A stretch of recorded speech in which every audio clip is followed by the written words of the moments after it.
Hello, my name is Dagmara Bożek. Could you please confirm that you hear me and see me? That is the most important. There is the chat on the right sidebar, so please answer to my question if we hadn't any technical problems. I hope everything is fine. Today's webinar is the first of the series that is organized by the Polish National Agency for Academic Exchange.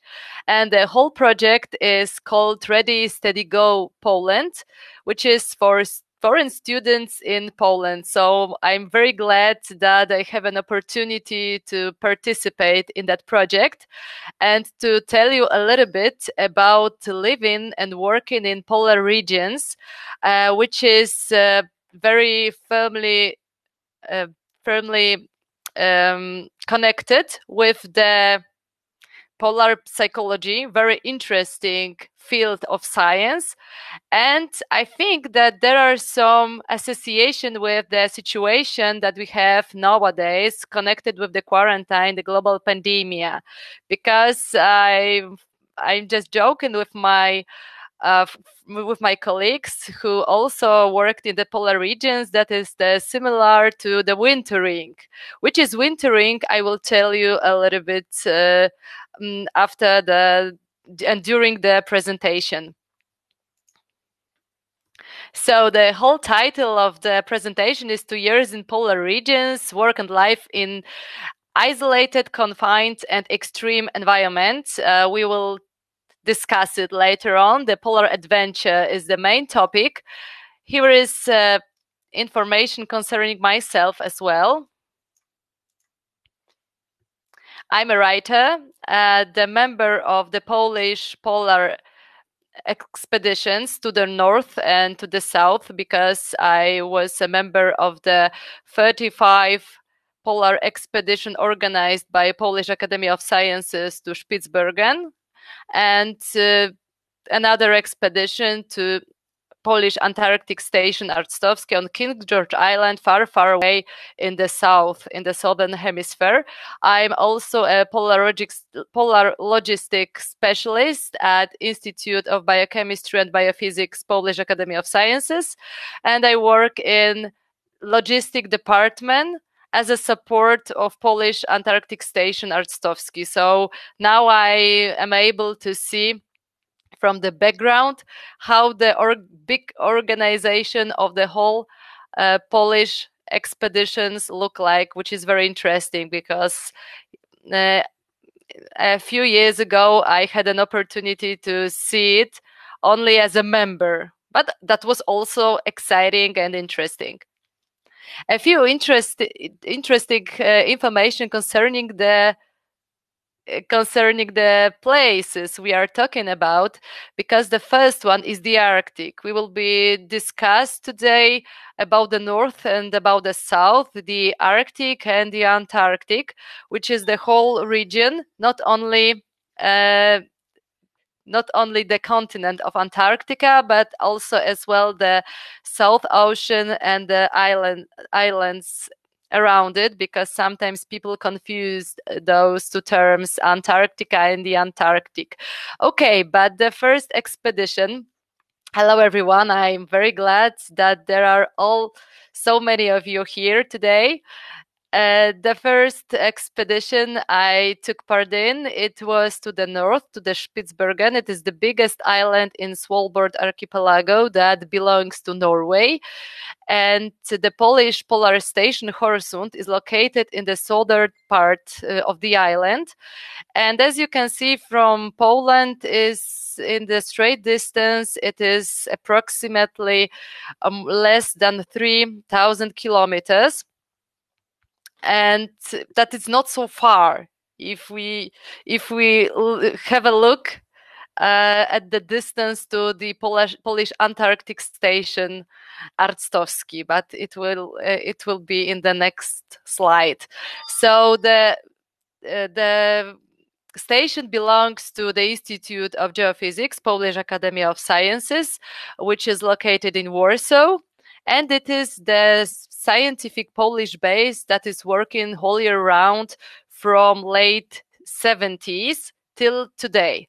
So I was the member of 35 Polish expedition to the Spitsbergen. And I worked as a field assistant and the administrator of the base. Here you have the main building of the Polish Polar Station Horsund. The brown building is the main one. Those in white colors are for technical use. So it is quite huge. Approximately 40 people might be accommodated inside, not only the scientists, but also the guests that visit every year during the summertime the station. And here we have another destination, which is King George Island, belonged to South Shetlands archipelago, very close to Antarctic Peninsula, but the distance is quite huge because it's more than 40,000 kilometers from Poland. And I spent that another year, so 2 years of working in the polar regions. And the Polish Antarctic Station Arctowski belongs to the Institute of Biochemistry and Biophysics, Polish Academy of Sciences as well. It is the same institution I am working at now. So I continue working for that institute, but not as a member of the expedition, but as a technical worker of the logistics department. And that is very interesting because to those stations people travel by ship. So if you would like to reach the base in the north, the Polish base, of course you can use airplane and go via Longyearbyen, the small town in the central part of the Spitsbergen. But Polish expeditions are organized using ships because you need to take with you the cargo for 1 year wintering at the base, which means food, which means technical and scientific equipment, and a lot of personal belongings. So the marine transport is the most efficient. So to Spitsbergen, the travel took us approximately 1 week, but to King George Island, it was more than a month. So it was 36 days in a ship. Very interesting. Nowadays, okay, now we have a little bit strange situation because we can't travel using planes, but traveling by vessels is not that popular. So I'm very glad that I have an opportunity to travel to the station on a ship, on a vessel. There is the main building of the Polish Antarctic Station Arctowski. It is also the scientific base operating whole year round from 77. And now there is the expedition which has the number 44. I was a member of the 40 Polish Antarctic expedition. So Poland has 2 scientific bases operating whole year round and a few summer bases in the Arctic, in the Svalbard area. Today we are discussing a lot of things connected with polar psychology. So I divided my presentation into a few topics, into a few parts, because I would like to focus on some aspects connected with that theme. The psychological preparation is the first one, because if you would like to participate in the polar expedition, of course, I am talking about the Polish polar expeditions. I only have the experience of the British as a candidate, because I wasn't picked up to work in British scientific bases in the Antarctica, but I prepare the application twice or 3 times, as far as I remember. So it is something more complicated that here in Poland, I think, because we don't have such a big infrastructure, polar infrastructure, the whole logistics that Great Britain has. So it's something different, but I think the whole process looks very similar. So the job announcement is the first one. If you would like to apply for a job, every institute to Spitsbergen or to the King George Island is looking every year for the candidates who want to participate in the polar expeditions. So the job announcement, it is published in late autumn, the very beginning of winter every year. After that, you need to prepare the application. There is a resume, the cover letter, some documents that the institutes want the candidates to fill in, and so on. Some certificates that need to be scanned and sent to the institutes. After that, there is a job interview with the candidates who were picked up for the interview. And of course, there are many interesting questions, not the typical ones like, how about your job perspective for the nearest 5 years? My favorite one. It's rather like, do you like cooking? Which dish is your favorite? What will you do if somebody leave his shoes in your room or something like this? Something specific connected with the environment people will be working in. After that, when the candidates are being picked up for the expedition, they need to go through the medical examination. It is very complicated because there are a lot of tests you need to go through. It is organized by Military Institute of Aviation Medicine in Warsaw. So it means that the members of the polar expeditions are very specific, let's say, professional group that go through that institute, because it is mainly dedicated to the militaries, not to the not to the people working in polar regions. But fortunately, the doctors have a very long experience with that kind of people, so there is no a problem to organize it in a very professional way. I'm talking about this because still in Poland, the people working in polar regions are very close professional group. No, to be honest, in the public discussions, people rather don't know many of us. They don't have the knowledge, to be honest. Sometimes in mass media there are some information concerning the working in polar regions in Polish scientific basis, but it is rather not the very popular topic, and still we're like, I'm just joking, of course, like, I don't know, monsters, you know, wow, you are working in polar regions, oh, you must be weird or something. So it's quite funny sometimes. And when we are talking about the medical examination, there are, as I said, many tests, and after that, when you pass it, let's say, and you are healthy enough to go north or go south, there is also the psychological test.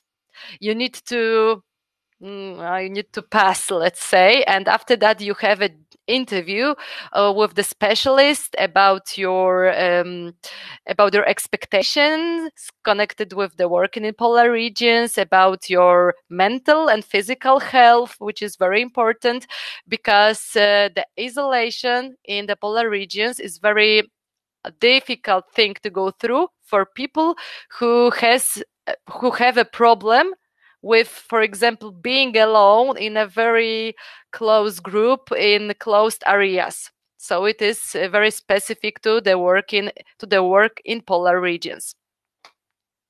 A year ago, I had an opportunity to participate in the interviews for the 44 Polish Antarctic expedition. now I'm as I said, I work at Institute of Biochemistry and Biophysics, Polish Academy of Sciences, and now I'm also involved in another process of recruitment, but for another expedition. The number is 45, so it's very interesting.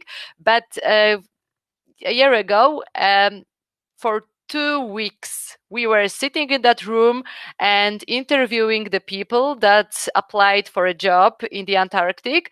It was very tiring. We need to pick up the best candidates for that positions we were looking people for.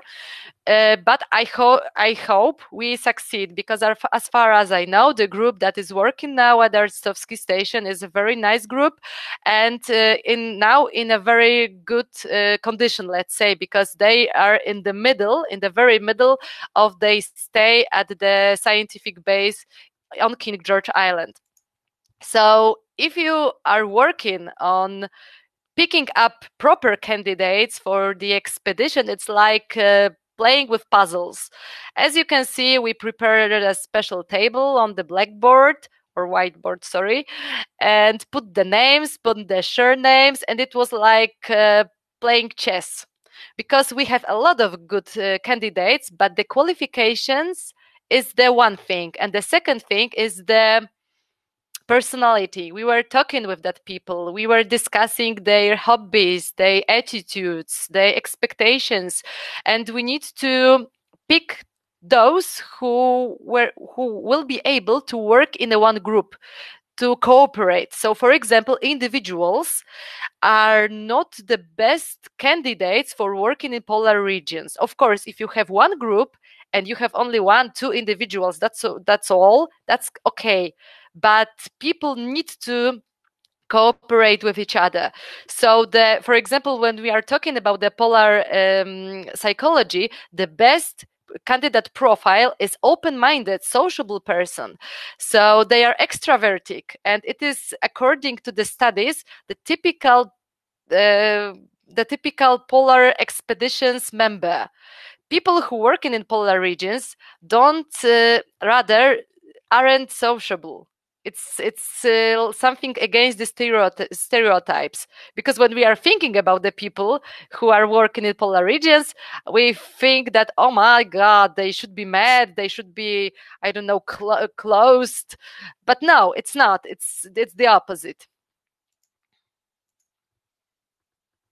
Polar expedition is the very interesting place, interesting structure, when everybody does everything. It means that, of course, we have many duties, different duties, because there are some position for technical works, for scientific works, for administrative works, but we are in one place, which is our home for 1 year. So it means that not only the work is our main goal, but also to spend the time together, to have fun during that whole year, and treat that place like a home, because there are holidays, there are Christmas, Easter, and so on. We are without our families, so we need to help each other to spend that time well and in good condition, because it's very important to get back to the civilization in a good shape, mental shape, which is the most important. Why people need to have be psychologically well prepared for the expedition? Because, for example, if you are going north to work in Svalbard, as I did a few years ago, you need to go through the shooting training, because in the Arctic, there are polar bears, the main threat for people working in that place, and you need to be able to protect yourself from the polar bears. So we spent 3 days on shooting training. That was very tiring, but we need to do it and pass the exam afterwards to obtain the document, the permission for taking gun with us when we are going onto the field, which is necessary for every person working in Polish Polar Station Hornsund in Spitsbergen. As you can see, we have also some field field exercises during the shooting training, and of course the exam in the end, which aim was to give 5 shots in proper place, which is marked in that piece of paper, and it means it is my piece of my sheet. So it means that I passed the exam. Why the chest of the polar bear? Because it is the most vulnerable place in the whole animal body. The head is not good aim because it is flat. It is rather flat, and it looks sometimes funny when the polar bear is walking on the field and you observe it from the safe place, because the head is small against the big enormous body of the animal. So the polar bear can weigh about 600 kilograms. So it is quite huge animal and quite dangerous. People who are preparing themselves to work in the Arctic or in the Antarctic need to go through a lot of trainings, a lot of courses that are organized by Polish Academy of Sciences, because the employer want to be sure that the employees, the expedition members, were well prepared and are well equipped for working in polar regions. So only a few photos, because there are a lot of trainings, as I said. So you had an opportunity to see the photos from the shooting training. There is first aid training. There is also the photo from the very nice training we had in the swimming pool. Here we were taught how to use the life raft, and the whole course was called Basic Safety Training in Personal Survival Techniques. It is because we are working in the marine environment, because those 2 stations are located very close to the sea. People use boats for working on the sea, to take some samples, to transport cargo, and so on. So you need to have a document that you know how to behave and protect yourself on the water, and you are traveling on a ship, as you said before. So it is very important to know what to do in a dangerous situation that might occur during the cruise to the Arctic or to the Antarctic. We had also the training where we were taught how to use the flares that are using for indicates the services. Where are we, for example, in the field when something wrong happened to us? So it is important to get to know how to use it and don't hurt ourselves. We have some factors that are affecting our mental condition during the working in polar regions. I divided into 2 parts, to the north and to the south, and pick up for me the most important factors that have an influence on how we behaved during the whole wintering. So in the southern hemisphere, in the Arctic, as you can see, the Polish polar station Horsund is located on 77 degrees north, and we have the phenomenon of polar night and midnight sun. The period of those phenomena is more than 3 months, and of course it affects our condition, the mental and the physical one. Because, for example, during the polar night, we have some problem with our mood. We are lazy more than usual. We are not active. We have some problems with sleeping and so on. And if we are a person who might have some mental problems, the polar night might cause some, let's say, negative things on our minds, on our mental stability. So it also the risk factor that affects the people working in polar regions. We have polar bears. It's a main threat because always if you are going to the field, you are not allowed to go alone with one person and more, and of course you need to have gun always. So it also makes you stressful, makes you or force you to be more aware that you can't go just like this to the field and do your job, but you need to be careful, very careful if the danger isn't approaching you.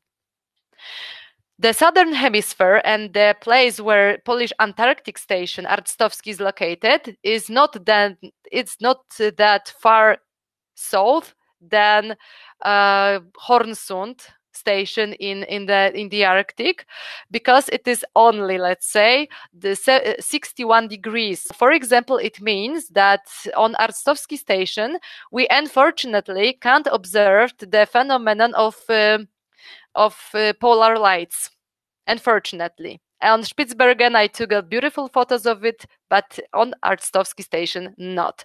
The seasons are in a different system because it is southern hemisphere, so it means that now we have spring here, and on Arctowski station it is winter, almost winter, and the different time zone. For me it was very annoying because there is the difference not so huge, because only 4 hours when we compare Poland time zone to the Arctowski station time zone. But for me it was so difficult to communicate with my family, with my friends, because during the summertime when I had a lot to do, I can't organize my day to have a time to talk with my mom, dad, and so on. And for me, it was frustrating. And I could observe that some of the group had also such kind of problems. So it is also another factor people have problem with that are working in scientific basis. Plus the satellite internet. Of course, we have the connection with the rest of the world, but you need to know that we have very strong winds in that area, in the polar regions. So it means that meteorological factor very often affected the antennas around the station, and the connection is very low or there is none of connection. So sometimes occurred that during a few days we didn't have any contact with our families, with our friends. We have only one group of 10 people, so that also was very difficult for some of us to go through. Work organization of the polar expedition looks different because we have a lot of separate groups that have their own aims, goals to achieve, and sometimes it causes many conflicts in the one expedition. One expedition, it is approximately 30 people during 30 or 40 people during the summertime, because Polish stations are not so that big, so 40 is the maximum. And during the wintering time, it is only 10. So we spent almost the bigger part of the year in a closed group. So we have, of course, the expedition leader, which is in the center. It is a very important position because you are responsible for all the group, all the people you have in the station, and you are responsible for the communication with the employer and so on. So it is very stressful job, and there are 2 parts of the expedition: the summer stuff and the wintering stuff. Summer stuff, there are scientist guests and some technical and administrative workers who spent from a few weeks to a few months during the summer period at the base. And the wintering staff are the hosts of the of the scientific base, and they are responsible for the whole station for 1 year. So I was a member of the wintering staff, and I worked in polar regions 2 years. I spent 2 winterings working like this. We have also a spring staff. It's something interesting because it is when the polar night is over, but also only in the north, only in the scientific base in Horsund, because in Arctowski station the logistics look a little bit different. There is no spring staff. The spring staff is only in the Arctic, in the base in Horsund, and it is a group of scientists that visit every year the station after a polar night. So it's very convenient for the people who were in a closed group, who are in isolation for a few months, to see different faces, to hear different stories, and it is very refreshing for them. So it is very important, and it is one big, let's say, body which is called the expedition, and we have the logistic department of Institute of Geophysics or Institute of Biochemistry and Biophysics. I am a worker of the logistics department, so there is, as you can see, another type of relationship between those two objects. Of course, as I said, between those groups you have marked here are the conflicts. Of course, there are, depending on the personalities of the people involved in the expedition, but as well they have the professional background. For example, scientists need to do observation, take samples in the field, and very often the scientific equipment need to be fixed, because when you are working in polar regions, the equipment might be damaged very often because of the conditions. And for example, the technical workers need to fix it.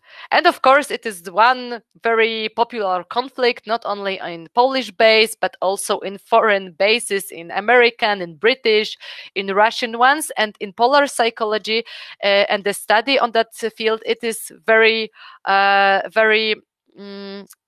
often written that it is one of the most popular conflict when we are talking about the expedition. Polar syndromes, it is something interesting that polar psychology is talking about, because we have a lot of, I only picked 3 very typical, let's say, that affect the people working in the polar stations. The first one is winter over syndrome. It is affecting the people who spend the whole wintering, the whole year in the station, at the station in the polar regions, and unfortunately all those 3 syndromes are connected with the mental health, mental stability. So it means that they have the negative influence on ourselves. Like, for example, in winter over syndrome, we have a few types of depression, depending on the personality and depending on the background of the person that is affected by that syndrome.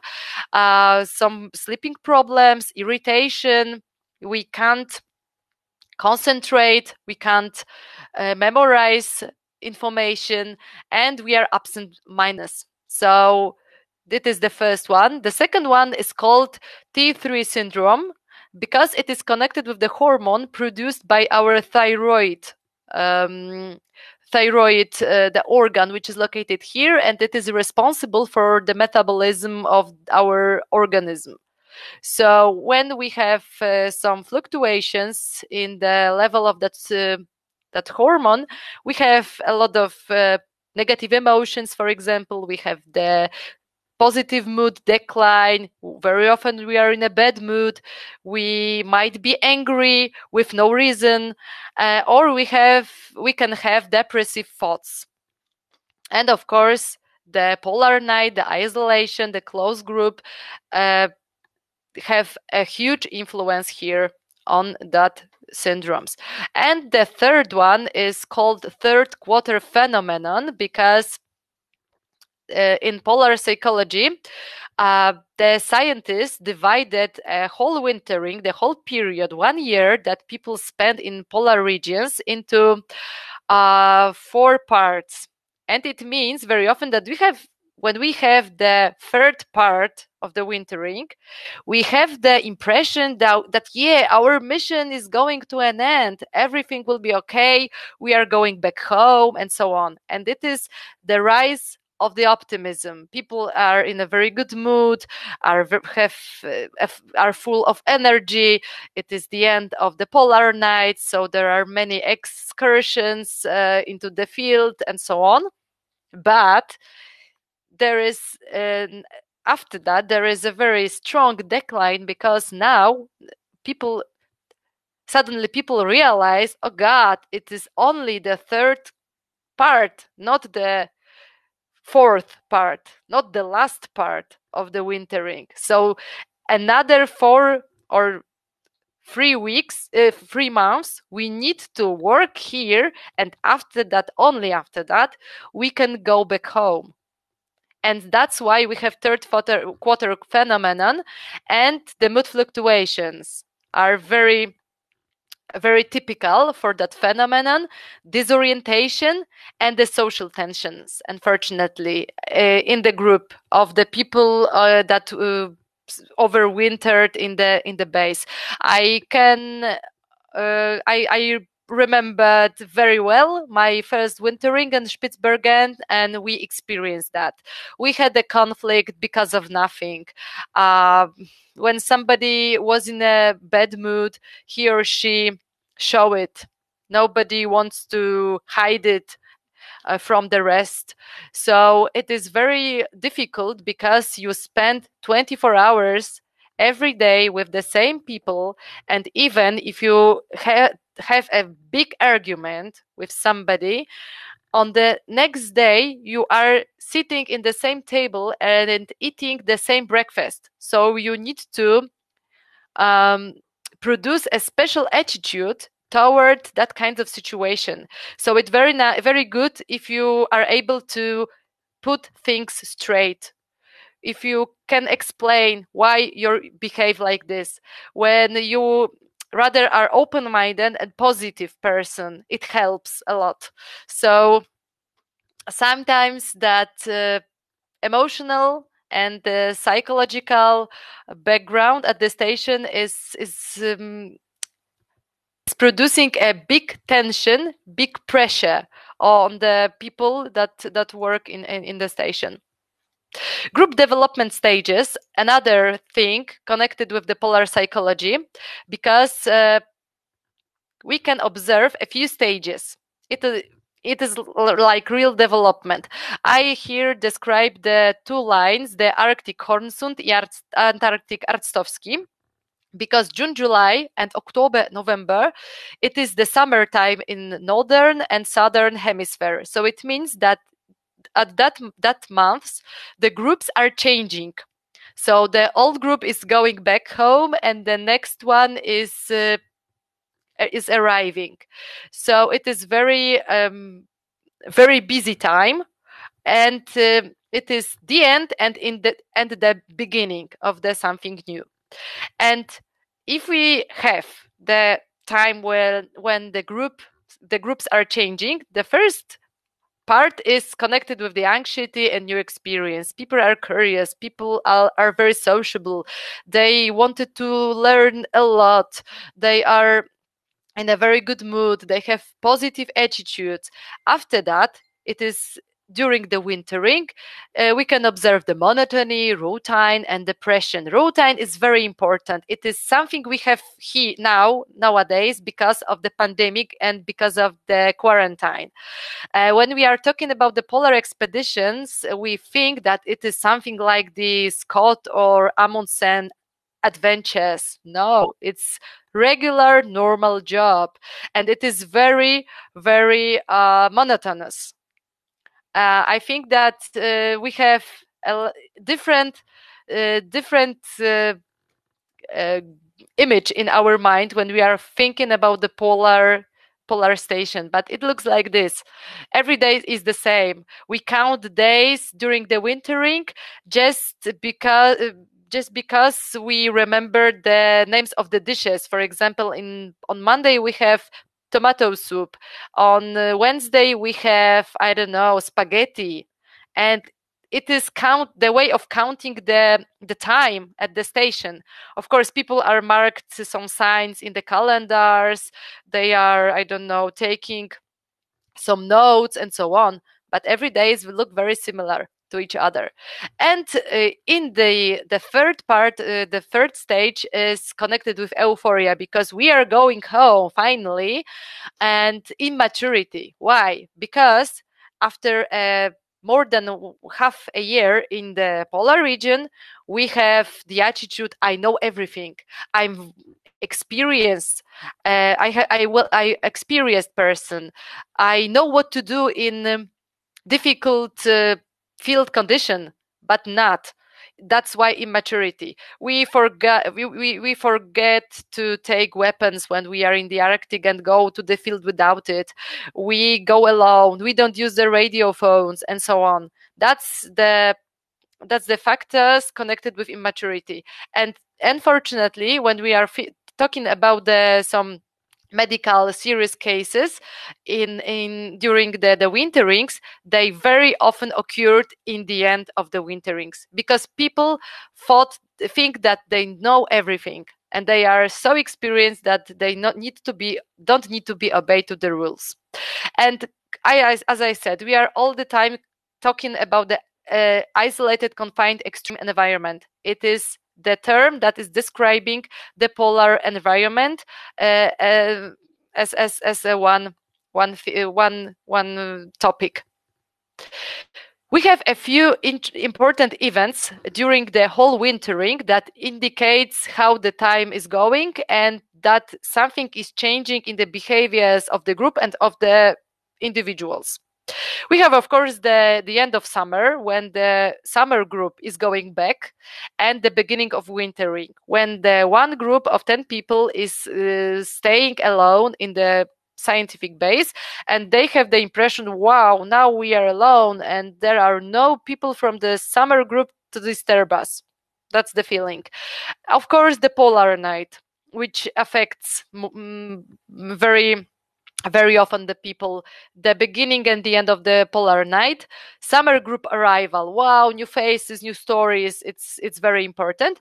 And in the Antarctic, we have also interesting holiday that it is celebrated in the whole Antarctic region by all the staff of the polar stations and bases. It is called midwinter. It's the time when the astronomical winter on the southern hemisphere begins. And here, for example, in Poland, but not only in Poland, we have the summer, the very beginning of the summer. So it is called midwinter, and it is very huge celebration. People are organizing games, sending postcards to each other from base to base. It's a very nice thing. Some other psychological aspects are, for example, the space we have to live in the stations. Here you have the plan of the main building of Polish Polar Station Horsund. So as you can see, everything is in separated areas. The rooms are the separate areas. We have some stores, kitchen, dining room, bathrooms, and laboratories. There is one big we can distinguish the parts of the station, because left wing is dedicated to the wintering stuff and the right wing to the summer stuff. So sometimes there are many jokes that we have two groups, the winter and the summer group, and we don't like each other because we are in the separate parts of the building. It's funny for us, but when we are talking all the time about this, that those two groups are located in different places, it's, believe me, very nice beginning of a true conflict. I know that it sounds strange, but our behaviors in a closed group is different. When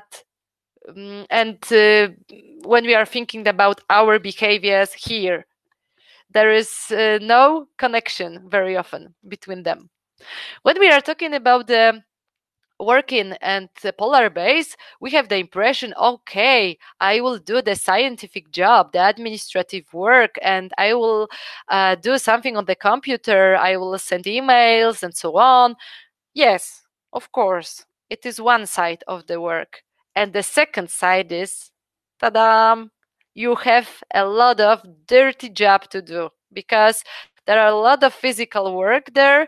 And of course, if you don't have enough strength to do something, you are not forced to do it, of course. But when there are some jobs like this, I need to clean the big tank for the water supply of the station, and I do it. I spent one day inside the tank and I was cleaning it. It was so dirty job, but what to do? My colleagues were, for example, fixing the snowmobiles. I'm not an engineer, so I couldn't help them, but I could help them just by cleaning the tank. So it looks like this. The station also is, as I said, the place where people spend very important events like the birthday, the Christmas, the Easter. So it is very good and very important to spend it together in one group with no conflict, or try to don't be in a big conflict, because we have only ourselves. Of course, we have a contact with our families. We have WhatsApp, we have Facebook, we have Skype, and so on. But it's the remote relationship, let's say. And here in the station, we have the living person around us, so it might help. So, for example, now during the same time, the similar time we have on the quarantine, it's good to have somebody close to you, somebody you can share the thoughts with, and so on. Because being alone with no words makes you worse and worse. And alcohol, it's also an issue that concerns all of us, if we are here or if we work in a polar station. So the usage of the alcohol should be, I don't know, wise, because when you are working in the station during the polar night, you might be tend to use more alcohol than usual. So of course, we use alcohol for celebrating something. We are drinking wine when we have a dinner or something like this, but it also might be a risky factor that might affect you and your job in the polar regions. So I think that people working in that area are more tend to have problems with alcohol, for example. Here is the photo of the Easter we celebrated in Arctowski station. So as you can see, it was celebrated in a very traditional way according to the Polish tradition. In such places, it is very important according also to the psychology, to celebrate that kind of events, because you have the impression that, for example, the first, it is very important. Two, you need to look clean.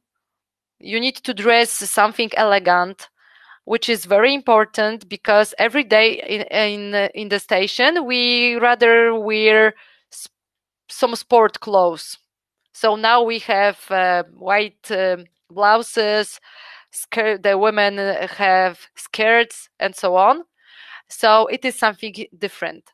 I think that in quarantine, it's very similar, because if you are sitting at home and you don't make makeup, you don't, of course, it concerns women, not men.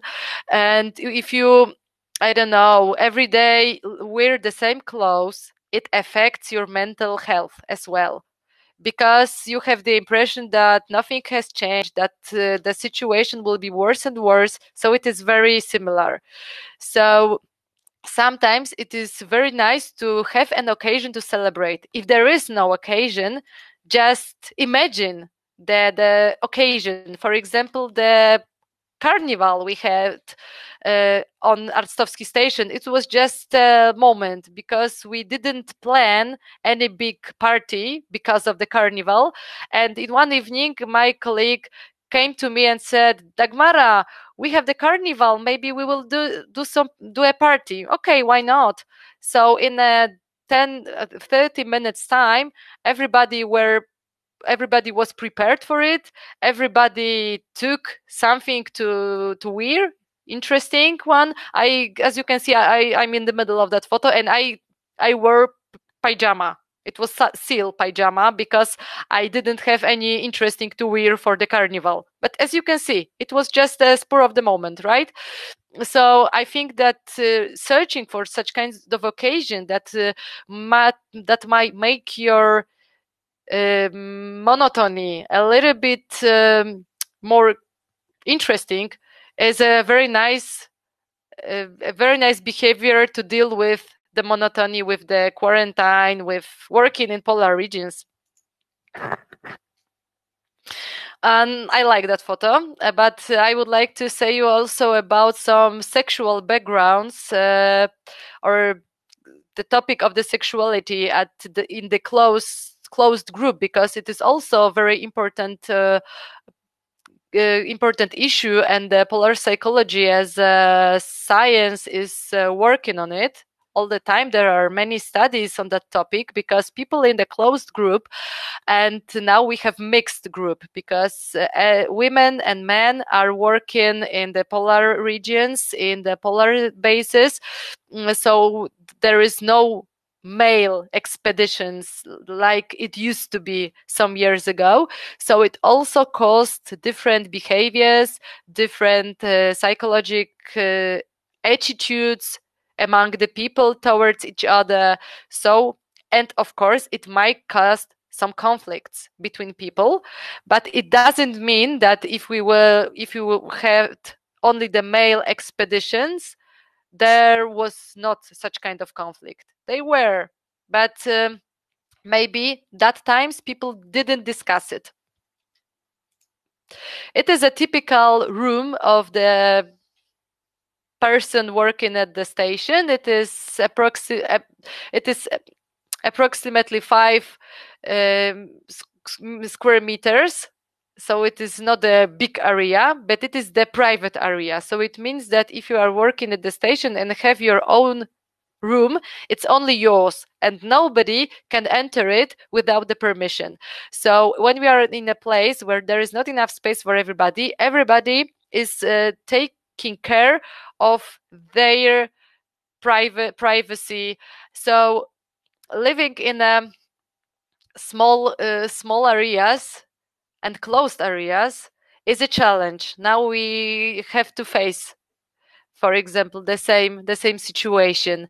But for me, and which was helpful for me, it was the well organization of that small area where you don't when you know exactly where you have your things.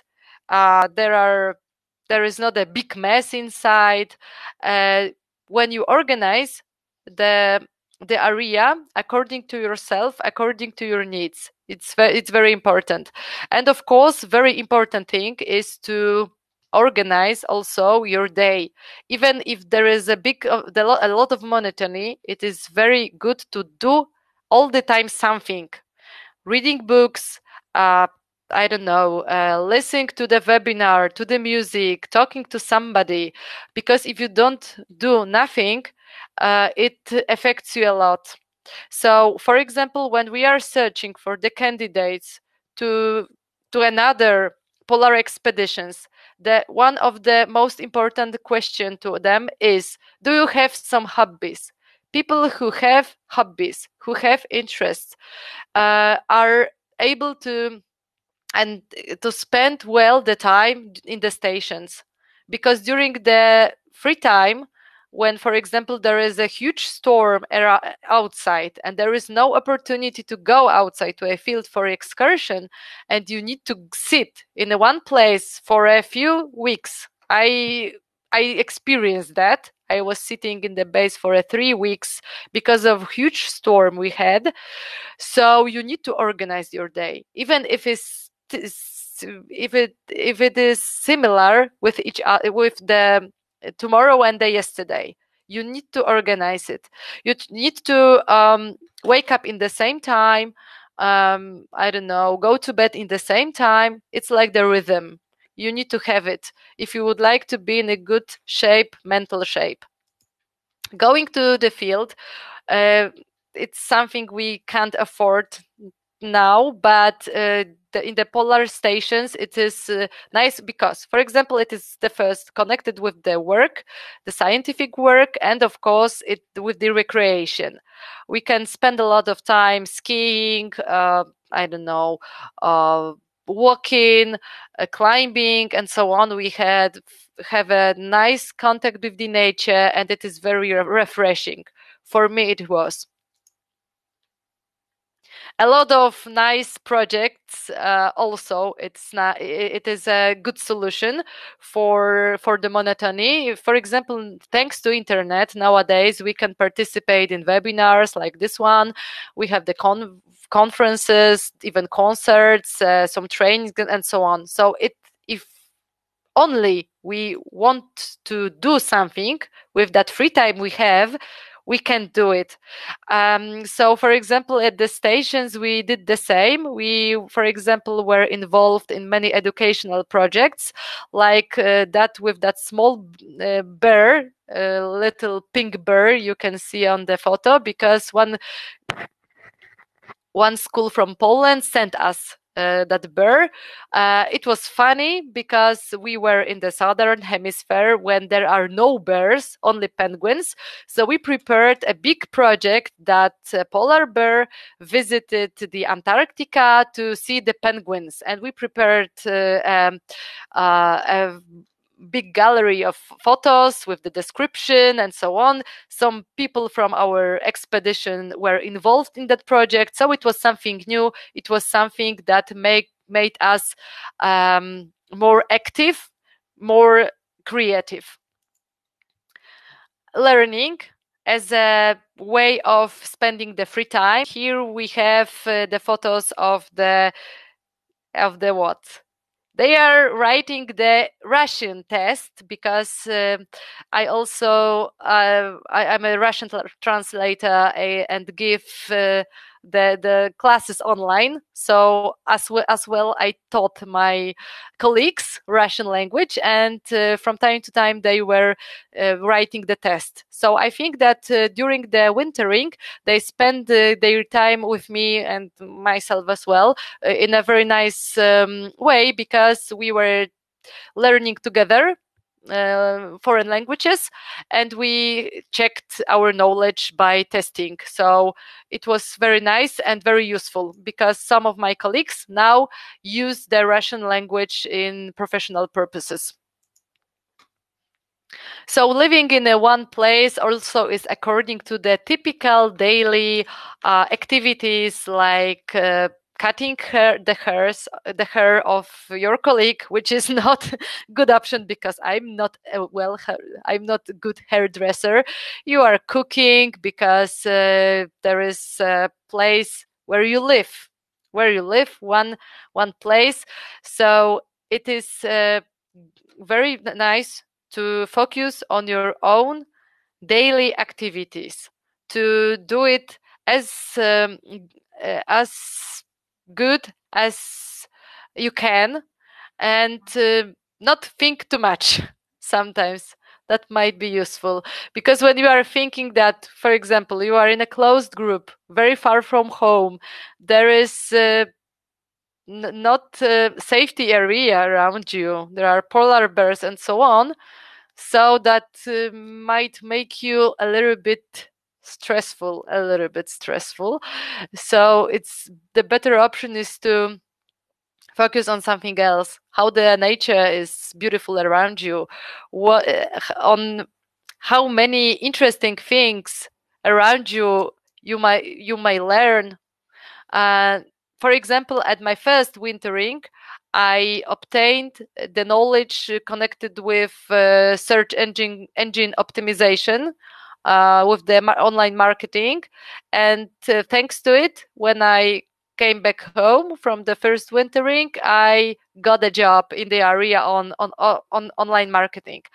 On my second wintering, I wrote a book. So I think that it's good to have the project for the time you are spending in a close area. Now I think we have nice time. For me, it's a very nice time. Basic, basing on because I'm basing on my experience from the previous years. But now I know that I have a lot of time to focus on my own projects, to contact with people, with my relatives, with my friends, because to be honest,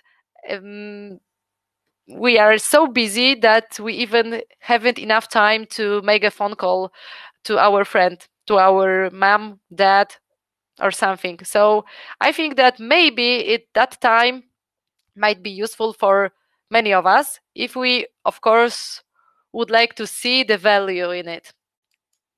And the last photo, very nice, and I like it very much because it is the hand of my colleague from the polar station in Horsund. She now is the expedition leader. Joanna Perchaluk is the expedition leader of the expedition that operates now in Polish polar station Horsund, and it is her third wintering. So she spends 3 years in polar regions, but of course not as a one period, but 3 separated periods.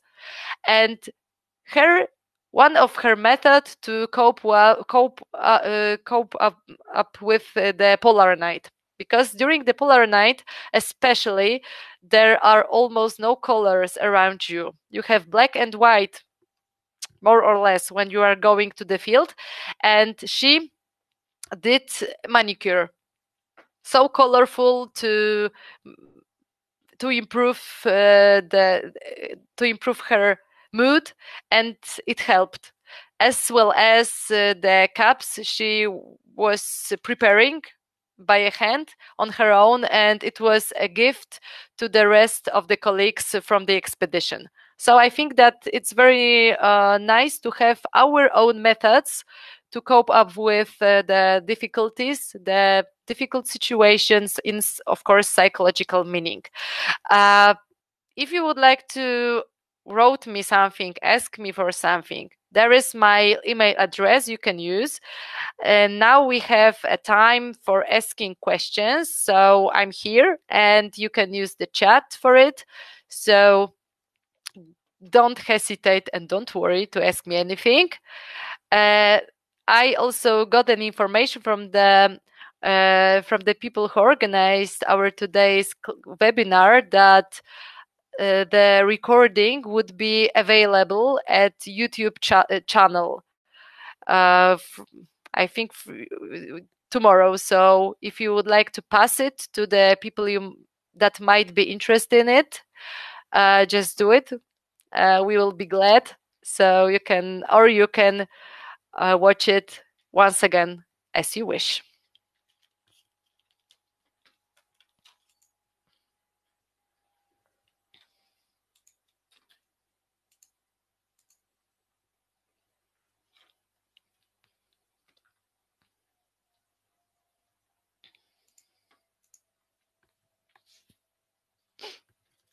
I also would like to remind you that that webinar, my webinar, belongs to the whole series of the webinars within the project which is called Ready, Study, Go Poland. And it is dedicated to foreign students in Poland. So if you would like to participate in another webinars, there would be an information concerning that on the main website of the project, or you can follow the Facebook profile, where also you can find the information, the announcement connected with another webinars. So I hope you will find it interesting.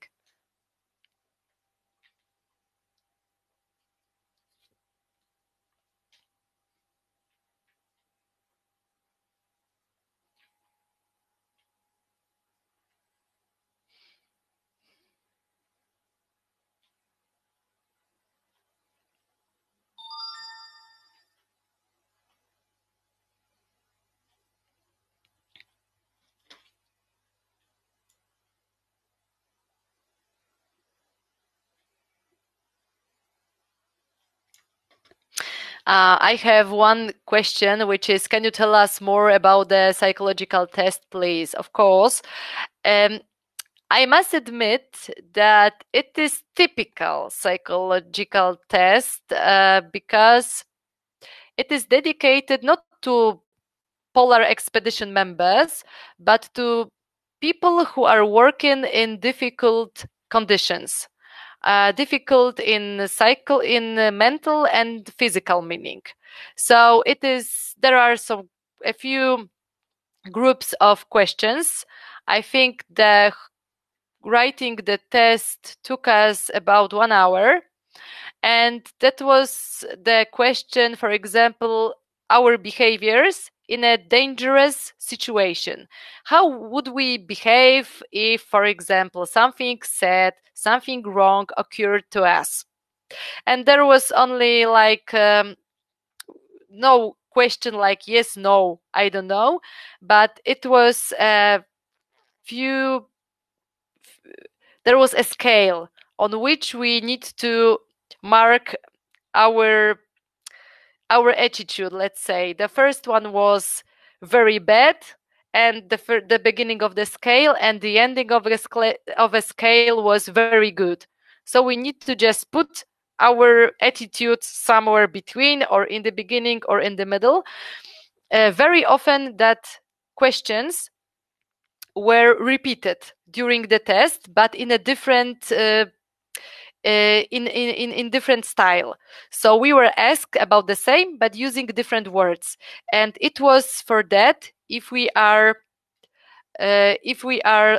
logically answering the question, and if we have the same attitude towards the question. Because when somebody wrote something which is not connected with that he or she is thinking of, that he or she might do some mistakes by giving different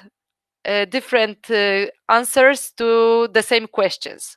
And after that, we have the interview with the specialist, with the doctor, and we were asked about our personal experience with the dangerous situation.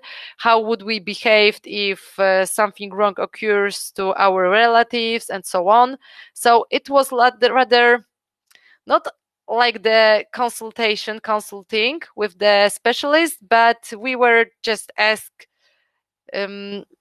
many questions connected with our private, but not so often, and professional life. What is your academic background? What was your studying? That's interesting because I'm not a scientist. I was working at the station during the first and the second wintering as a field assistant. So it means that I helped the scientist during the field works. I did some notes, I don't know, helping with carrying the equipment, heavy scientific equipment. I also have the motorboat license, so I drove boats to transport cargo, to transport the scientists to the field, for example, during the winterings.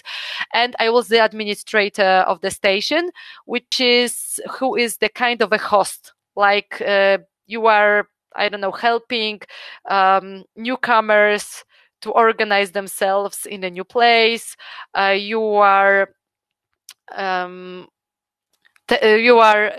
there are some tourist visits in the station, you are, I don't know, preparing the party for them. You are telling a lot of about the station. You are giving some presentations. So it is rather the interesting role for me, because you are all the time in touch with all the people from the expedition and you take care of the station, something like this. And my education is I'm a Russian philologist. I'm a Russian translator. It is my let's say my profession on the diploma. When I graduated, I did a lot of different jobs nowadays. but it is not connected with my education, but rather with my experience and qualifications. So I think that it is also a good examples for those who, for example, are not the scientists, but they are interested in working in such kind of places like polar regions. There are some scientific positions, technical positions like mechanical engineer, electronics engineer, IT specialist, and there are also some administrative positions like field assistant, like administrator, expedition leader, like cook. There are a lot of them. Zodiac driver, for example, the person who is responsible for using the motorboats. How do you transport from one station to another station? There was a gap between my two expeditions because the first one was on 2012, from 2012 to 2013, and the second one was from 2015 till 2016. So of course, it is also good to spend some time home between the expedition, because spending too much time in the polar regions might be not good for your mental and physical health. Mental, because you are in insulation, in a cold climate, in a close group, and for your organism, because your diet is not so rich in vitamins. Of course, there is a lot of nice food we have stored in the -20 temperature, but you are run out of fresh fruits and vegetables very, very fast. So you have only the cans, the frozen food, and so on. So it's good to come back home and eat something fresh.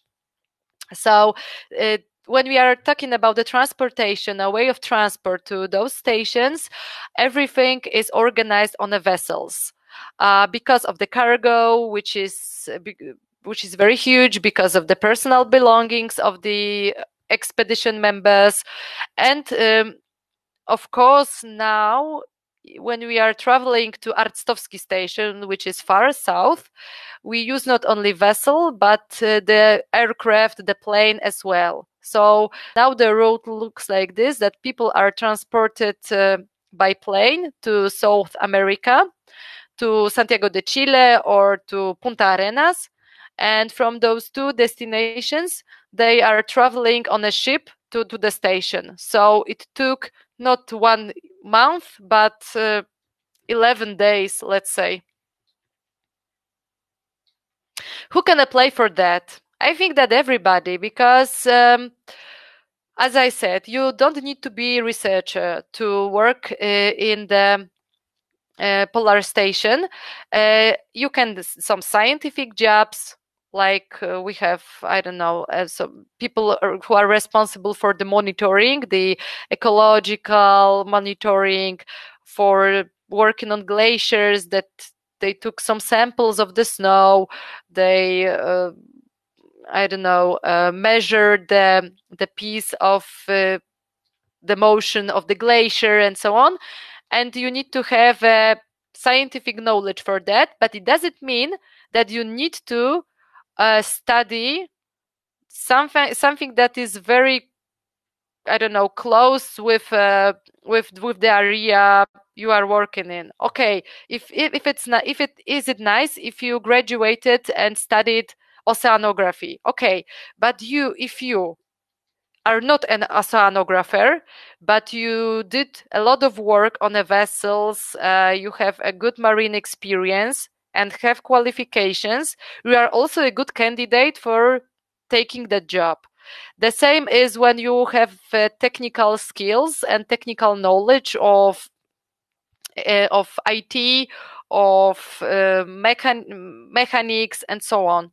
People with technical skills are very needed as candidates for the polar expeditions. And finally, we have the administrative positions. I was talking about like earlier, which is the cook, the expedition leader, the field assistant, motorboat driver, administrator as well. Or even there are some positions like, but they are connected with a special projects, the educational projects, because both stations are involved in educational program or many educational programs. We have now, for example, nice project which is called Arctic, and the station in Horsund is involved in that project. So it means that there is one person dedicated to preparing the educational materials, for giving online classes, webinars to the students in Polish, in English. So also it might be a separate position. But it depends on the expedition, how many people are needed, what kind of skills are needed. So every year in the job announcement, there is a full list of the expectations, the documents that the candidate needs to prepare. Can a vegetarian vegan survive in such polar station or not really?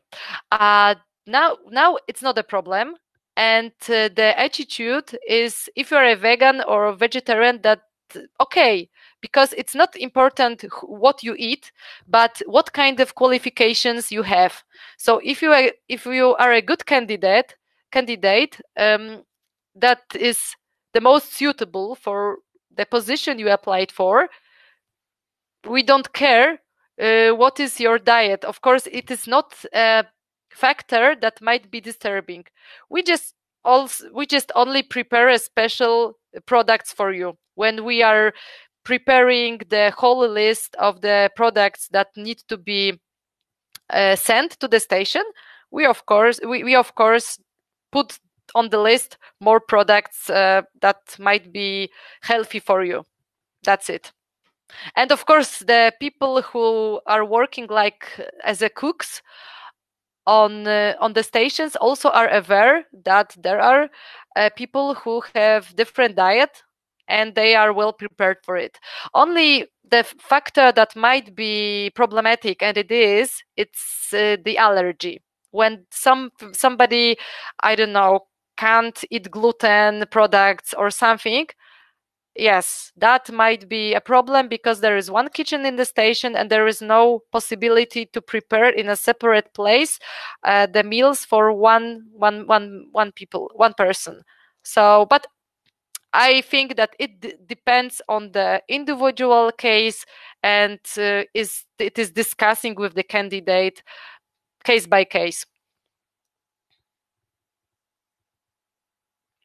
How can we get more information about this? If you are interested in what's going on at two Polish stations in the south or in the north, I advise you to search on Facebook for the first profile. Is called Polish Antarctic Station Arctowski. It is the first station. If you just type that query to the Facebook, you will find it. And after that is called another one is called Polish Polar Station Horsund. And the profiles are held in English language as well. So there is a lot of interesting info concerning the scientific program, concerning the daily activities on the station. There are a lot of photos from the surrounding of the station. So I think you find it interesting.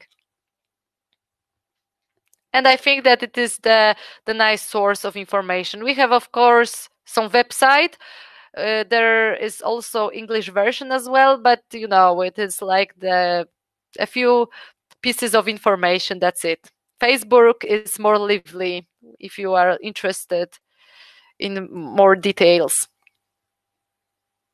And of course, you can write me. You can, I think, find me without any problems in the internet. If you will have some questions, just write me, and I will help you.